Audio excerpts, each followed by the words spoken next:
ನಮಸ್ತೆ. ಗುರುರ್ಬ್ರಹ್ಮ ಗುರುರ್ವಿಷ್ಣು ಗುರುದೇವೋ ಮಹೇಶ್ವರ ಗುರು ಸಾಕ್ಷಾತ್ ಪರಬ್ರಹ್ಮ ತಸ್ಮೈ ಶ್ರೀ ಗುರವೇ ನಮಃ. ಅಶ್ವಮಂದಿರ ಡಿಜಿಟಲ್ ಮಾಧ್ಯಮ ವೀಕ್ಷಕರಿಗೆ ನನ್ನ ನಮಸ್ಕಾರಗಳು.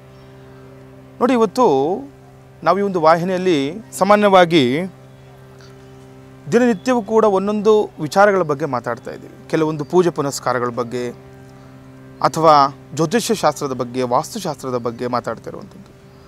ಈ ದಿನ ಈ ಋಣಬಾಧೆ ಬಗ್ಗೆ ಮಾತಾಡ್ತಾ ಇದ್ವಿ. ಏನು ಋಣಬಾಧೆ? ನೋಡಿ, ಯಾವುದೋ ಒಂದು ವಿಚಾರಕ್ಕೆ ಒಂದು ಸಮಯದಲ್ಲಿ ಏನೋ ಸಾಲ ಮಾಡ್ಕೊಂಡ್ಬಿಟ್ಟಿರ್ತೀರ. ಈ ಸಾಲ ಬಾಧೆಯಿಂದ ಯಾವ ರೀತಿ ನೀವು ಹೊರಗಡೆ ಬರಬೇಕು ಅನ್ನುವಂಥದ್ದು ತುಂಬ ವಿಶೇಷವಾಗಿರುವಂಥ ಮಾಹಿತಿ ಆಗಿರುತ್ತೆ. ಹಾಗಾಗಿ ಇವತ್ತು ಎಲ್ಲರೂ ಕೂಡ ನಿಮಗೆ ಒಂದು ಸರಳ ಪರಿಹಾರಗಳನ್ನು ತಿಳ್ಕೊಳ್ತೀನಿ. ಯಾವುದೋ ಒಂದು ಋಣದಿಂದ ಅಥವಾ ಮಾಡಿರುವಂತಹ ಸಾಲ ನಿಮ್ಮ ಕೈಲಿ ತೀರಿಸ್ಲಿಕ್ಕೆ ಆಗ್ತಾ ಇಲ್ಲ, ತುಂಬ ಕಷ್ಟ ಆಗ್ತಾ ಇದೆ, ಅಥವಾ ಸಾಲ ಕೊಟ್ಟಿರೋದ್ರಿಂದ ಏನೋ ತೊಂದರೆಗಳು ಅನುಭವಿಸ್ತಾ ಇರ್ತೀರ. ಈ ರೀತಿ ಏನಾದರೂ ಆಗಿದ್ದರೆ ಈ ಸಾಲ ಬಾಧೆಗೆ, ಈ ಋಣ ಬಾಧೆಗೆ ಏನು ಪರಿಹಾರಗಳು ಮಾಡ್ಕೊಳ್ಬೇಕು?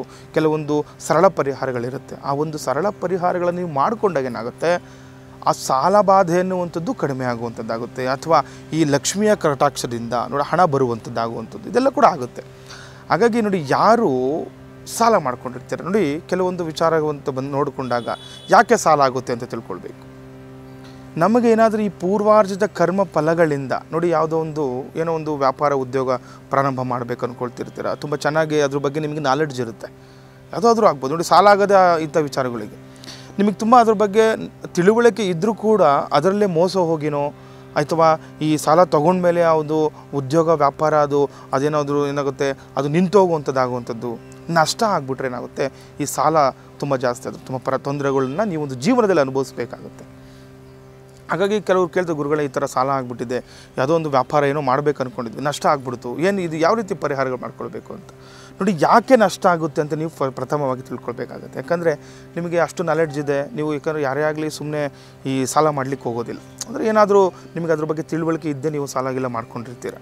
ಆದರೂ ಕೂಡ ನಿಮಗೆ ನಷ್ಟ ಆಗ್ತಾಯಿತ್ತು ಅಂತಂದರೆ ಕೆಲವೊಂದು ಈ ದೃಷ್ಟಿದೋಷಗಳಂತಲೂ ಕೂಡ ಹೇಳ್ಬೋದು. ಯಾಕಂದರೆ ನಿಮ್ಮವರೇ ನಿಮಗೆ ಸಹಿಸೋದಿಲ್ಲ. ಏನೋ ತುಂಬ ಕಷ್ಟಪಟ್ಟು ಮುಂದೆ ಬರಲಿಕ್ಕೋಸ್ಕರ ಏನೋ ಒಂದು ವ್ಯಾಪಾರ ಉದ್ಯೋಗ ಪ್ರಾರಂಭ ಮಾಡಿರ್ತೀರ ನೀವು.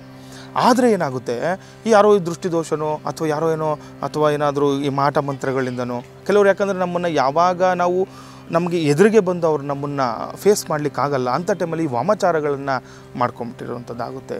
ಅಥವಾ ಯಾವುದೋ ಒಂದು ಪೂರ್ವಾರ್ಜಿತ ಕರ್ಮಫಲನೋ ಈ ರೀತಿ ಎಲ್ಲ ಆಗಿರುವಂಥದ್ದಿರುತ್ತೆ. ಆದರೆ ಈ ಋಣಬಾಧೆಗೆ ನಿಮಗೆ ಏನು ಪರಿಹಾರ ಅಂತ ನೋಡಿ, ನಾವು ಋಣಕ್ಕೆ ಈ ಉಪ್ಪನ್ನು ನೋಡ್ತೀವಿ. ಯಾವತ್ತೂ ನೋಡಿ, ನಮ್ಮ ಹಿರಿಯರು ಉಪ್ಪನ್ನು ಒಂದು ಕೈಯಿಂದ ಒಂದು ಕೈ ಇಸ್ಕೊಳ್ಳೋದಿಲ್ಲ. ನಿಮಗೂ ಕೂಡ ಗೊತ್ತಿರೋಂಥ ವಿಚಾರ. ಈ ಉಪ್ಪಿಂದ ಋಣಬಾಧೆ ಮುಕ್ತಿ ಆಗಲಿಕ್ಕೆ ನಾನು ಕೆಲವೊಂದು ಸರಳ ಪರಿಹಾರಗಳು ಹೇಳ್ತೀನಿ ನೋಡಿ. ಯಾರಾದರೂ ನಿಮಗೆ ತುಂಬ ಸಾಲ ಬಾಧೆ ಆಗ್ತಿದೆ, ಗುರುಗಳೇ ಸಾಲ ತೀರಿಸ್ಲಿಕ್ಕೆ ಆಗ್ತಿಲ್ಲ. ಇನ್ನೊಂದು ನೋಡಿ, ಒಂದು ಒಳ್ಳೆ ವಿಚಾರ ಹೇಳ್ತೀನಿ. ಕೆಲವೊಂದು ನಿಮ್ಮ ಹತ್ರ ಹಣ ಇದ್ದರೂ ಕೂಡ ಸಾಲ ತೀರಿಸ್ಲಿಕ್ಕೆ ಆಗ್ತಾಯಿರಲ್ಲ. ಈ ಬಡ್ಡಿ ಕಟ್ಟೋದ್ರಲ್ಲೇ ನೀವು ಅರ್ಧ ಜೀವನ ಕಳೆದೋಗ್ಬಿಡ್ತೀರ. ಹಣ ಇರುತ್ತೆ, ಅಥವಾ ನೋಡಿ ನಿಮಗೆ ಯಾರೋ ಹಣ ಬೇರೆಯವರು ಕೊಡಬೇಕಾಗಿರುತ್ತೆ, ಅವ್ರ ಹತ್ರ ಇಸ್ಕೊಂಡು ಇಲ್ಲಿ ಕೊಡೋಣ ಅಂದ್ಕೊಳ್ತಾ ಇರ್ತಾರೆ. ಆದರೆ ಆಗ್ತಾ ಇರಲ್ಲ. ಇಲ್ಲಿ ಯಾರೋ ಇವು ಸ್ವಂತದವ್ರಿಗೆ ದುಡ್ಡು ಕೊಟ್ಟಿರ್ತೀರ, ಕೊಡ್ತಾ ಇರಲ್ಲ. ಇಲ್ಲಿ ಯಾರೋ ಬೇರೆಯವರು ನಿಮ್ಮನ್ನು ತುಂಬ ಕಷ್ಟ ಕೊಡ್ತಾ ಇರ್ತಾರೆ.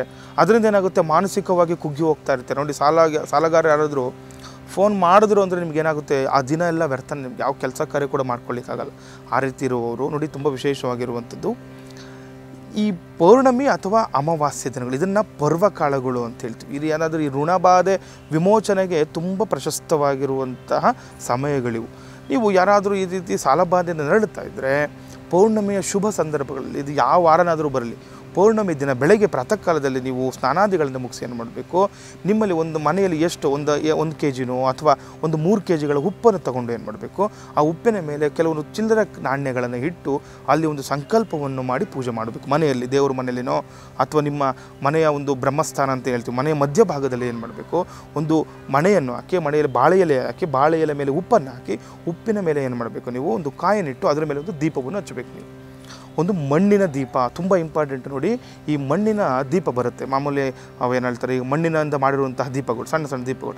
ಆ ದೀಪವನ್ನು ನೀವು ಮಧ್ಯಭಾಗದಲ್ಲಿ ಅಥವಾ ದೇವರ ಮನೆಯಲ್ಲಿ ಏನು ಪೌರ್ಣಮಿಯ ಬೆಳಗ್ಗೆ ಅಥವಾ ಅಮಾವಾಸ್ಯೆ ಬೆಳಗ್ಗೆ ದೀಪ ಪ್ರಜ್ವಲನೆ ಮಾಡಬೇಕು.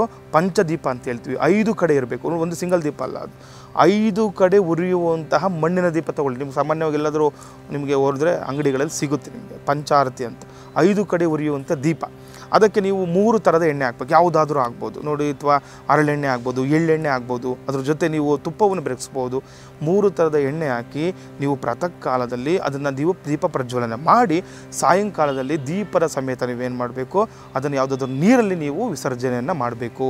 ಅವಶ್ಯಕವಾಗಿ ತಿಳ್ಕೊಳ್ಳಿ, ಒಂದು ದಿನ ಮಾಡುವಂಥ ಕರ್ತವ್ಯ. ಇದನ್ನು ನೀವು ಒಂದು 3 ಅಮಾವಾಸ್ಯೆನೋ ಅಥವಾ ಒಂದು 3 ಪೌರ್ಣಮಿಯನ್ನು ಮಾಡ್ಕೊಳ್ಬೋದು. ಅಥವಾ ಇಲ್ಲ ಗುರುಗಳೇ, ಸ್ವಲ್ಪ ನಮಗೆ ತುಂಬ ಕಷ್ಟ ಆಗ್ತಿದ್ದರಿಂದ 3 ಶನಿವಾರಗಳು ಮಾಡ್ಕೊಳ್ಳಿ. ಇದನ್ನು ಈ ಶನಿವಾರಗಳನ್ನು ಮಾಡಿ ಏನು ಮಾಡಬೇಕು, ಸಾಯಂಕಾಲದಲ್ಲಿ ನೀವು ನದಿ ತೀರಕ್ಕೆ, ಅಥವಾ ನದಿ ಇಲ್ಲ ಗುರುಗಳೇ ನಮ್ಮ ಹತ್ರ ನೀರಿನ ಒಂದು ಯಾವುದೇ ರೀತಿಯ ಒಂದು ಇದಿಲ್ಲ, ನದಿಗಳಿಲ್ಲ, ಕೆರೆಗಳಿಲ್ಲ, ಬಾವಿಗಳಿಲ್ಲ ಅಂತನೋರು ಊರಿಂದ ಆಚೆ ನಿಮಗೆ ಯಾವುದಾದ್ರೂ ಒಂದು ವಟವೃಕ್ಷದ ಬಳಿ, ಅಂದರೆ ಯಾವುದಾದ್ರೂ ದೊಡ್ಡ ಆಲದ ಮರದ ಬಳಿ ಇಟ್ಟು ಹಿಂದೆ ತಿರುಗಿ ನೋಡೋದ ರೀತಿ ಬಂದುಬಿಡ್ಬೇಕು. ಅದನ್ನು ತಗೊಂಡೋಗಿ ಉಪ್ಪು ದೀಪ ಸಮೇತ ಒಂದು ವೃಕ್ಷದ ಒಂದು ಬುಡದಲ್ಲಿ ಇಟ್ಟು ನೀವು ಹಿಂದೆ ತಿರುಗಿ ನೋಡಿದಿರ ನೀವು ಮನೆಗೆ ಬಂದು ಒಂದು ದೇವಸ್ಥಾನಕ್ಕೆ ಮನೆಗೆ ಬರ್ಬೋದು, ಅಥವಾ ದೇವಸ್ಥಾನಕ್ಕೆ ಹೋಗಿ ಆಮೇಲೆ ಮನೆಗೆ ಬರ್ಬೋದು. ಆದರೆ ಆಂಜನೇಯ ಸ್ವಾಮಿ ದೇವಸ್ಥಾನಕ್ಕೆ ಹೋಗಿ ಅಲ್ಲಿ ಒಂದು ತೆಂಗಿನಕಾಯಿಯನ್ನು ಓಡಿಸ್ಕೊಂಡು ತುಳಸಿ ಅರ್ಚನೆ ಮಾಡಿ ಮನೆಗೆ ಬನ್ನಿ, ಋಣಬಾಧೆ ಕಡಿಮೆ ಆಗುತ್ತೆ.